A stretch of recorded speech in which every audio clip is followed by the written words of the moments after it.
Hi, thank you. My name is Amanda Noble. I'm from Lloyds Banking Group Archives in Edinburgh, Scotland. For those of you who don't know, Lloyds Banking Group is a UK-based financial institution, which includes some well-known high street brands, Lloyds Bank, Bank of Scotland, Halifax, and Scottish Widows. The archive was established around 40 years ago. It's currently managed by a team of 7 across 2 sites, one in Edinburgh and one in London. We have 4 kilometres of paper records that date back to the foundation of Bank of Scotland in 1695. And at the moment, we also have roughly 2 to 3 terabytes of digital records, which will be going into our new Preservica system imminently. In recent years, the archive has moved from a passive collecting approach to a more active targeted collecting approach.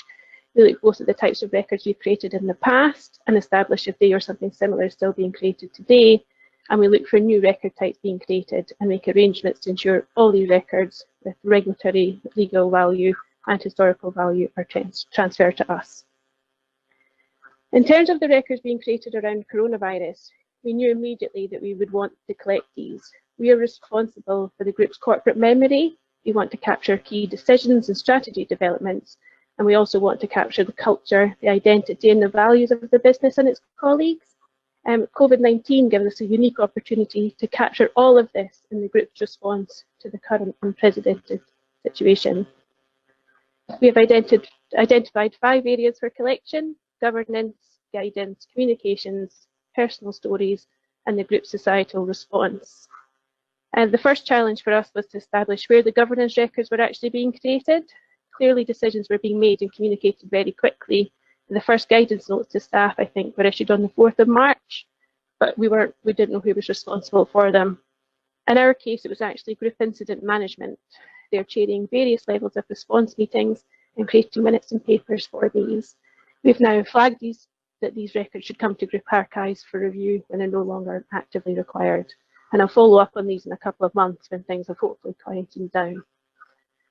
The remaining record types are easier for us to capture as they're more openly available, either internally or externally. Official guidance for the colleagues and line managers is published on our intranet.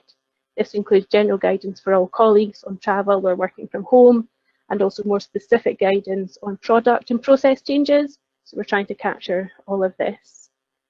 Internal and external communications, this includes communications to our customers, press releases, and internal news stories. I think in the future, the news stories will be particularly valuable as they allow for colleague comments. So here we're able to capture the group's message, but also the colleagues' response to it and how they feel about things. For individual colleague stories, in Lloyds, we have Hive, which is an internal social media platform, and that allows colleagues from across the business to post blogs, discussions, etc. So this is where we're going to be capturing our colleague experiences.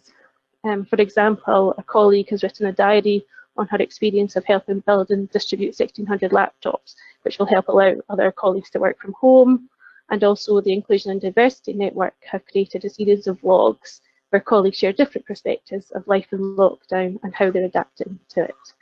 So that would be a nice summary of those. And finally, we are also capturing evidence of the group's societal response. I think if you look around you, it's been quite amazing to see how businesses, organisations and communities are all coming together and doing everything they can do to help in the COVID-19 world. Lloyds Banking Group, along with supporting customers and colleagues, has also been trying to help more widely, for example, by working with Mental Health UK and also supporting victims of domestic abuse. So we want to capture that response as well. The process for collecting these records is quite labour intensive for us. Apart from the minutes and papers, everything else we are doing ourselves quite manually. The news stories and press releases we have always captured, so we just capture them as part of our standard process, but everything else is really quite new to us. And that involves searching through the intranet and our websites for the content we want, and then we can download it. I know Preservica does have a fantastic tool which we can use to do web crawls and things. Unfortunately, our systems have got security settings on them that will not allow people to capture the internet at the moment. So hopefully in the future we'll be able to do it as a process rather than manually. And yeah, until we get the governance records, we won't know how big the COVID collection is going to be. but it's all in electronic format. I think this is their first example of everything coming to us electronically, and it will be catalogued and added to Preservica in due course. So yeah, to conclude, it's been a very busy, interesting time for us in the archive, and I'm glad we're able to contribute in this way. And I do think in 30 years' time, when the records become available, people will be really interested in what we were doing. So thank you.